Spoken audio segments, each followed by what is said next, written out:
परम श्रद्धेया त्याग की मूर्ति हमारी सांसद आदरणीय सोनिया गांधी जी, राष्ट्रीय अध्यक्ष परम आदरणीय मल्लिकार्जुन खड़गे जी, देश की व्यवस्था परिवर्तन की लड़ाई लड़ने वाले परम आदरणीय राहुल गांधी जी और सामाजिक व्यवस्था परिवर्तन की महानायिका आदरणीय प्रियंका गांधी जी। आज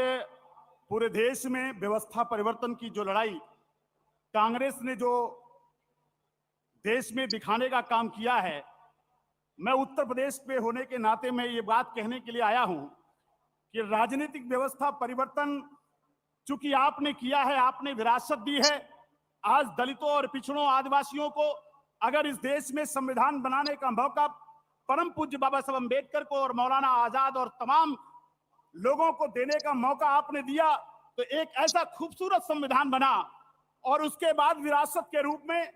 दलितों और पिछड़ों के पास अगर जमीनें नहीं थी तो आपने विरासत के रूप में जमींदारी विनाश अधिनियम के तहत हमें जमीन का टुकड़ा दे करके जो भूमिहीन लोग थे उनको खेत में काम करने का मौका दिया। आज फिर एक बात जरूरत है, इस देश की सरकारें कहती हैं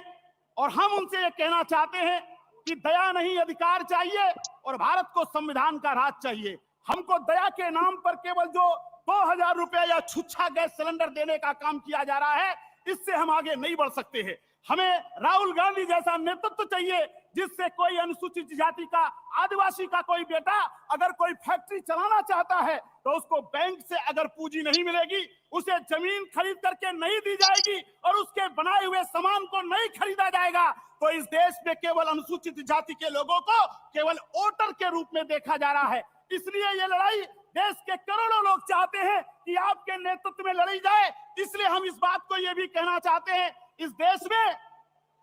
एक और नई व्यवस्था चल रही है, वोट किसी और का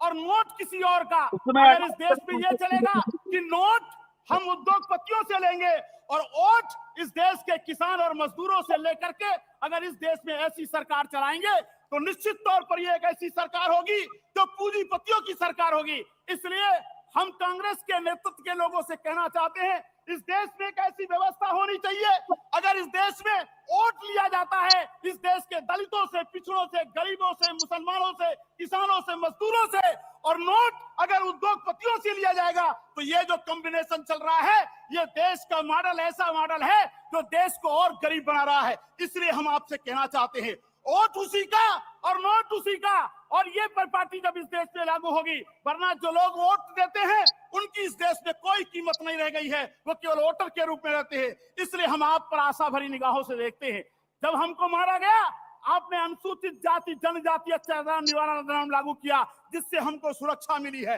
अब इस देश के गरीब, कमजोर, लाचार और झुग्गी झोपड़ी में रहने वाले आदिवासी दलित अब इस देश में भागीदारी चाहते हैं और वो भागीदारी राजनीति में भी भागीदारी चाहते हैं और राजनीति के साथ साथ वो हर व्यवस्था में भागीदारी चाहते। वो केवल छुच्छा गैस सिलेंडर नहीं चाहते, वो चाहते हैं कि वो भी उद्योगपति बने, वो चाहते हैं कि इस देश की व्यवस्था में हम भागीदार बने। इन्हीं शब्दों के साथ कि मुझ जैसे एक छोटे से कार्यकर्ता को आदरणीय प्रियंका गांधी जी ने, मुझ जैसे एक गरीब किसान मजदूर के बेटे,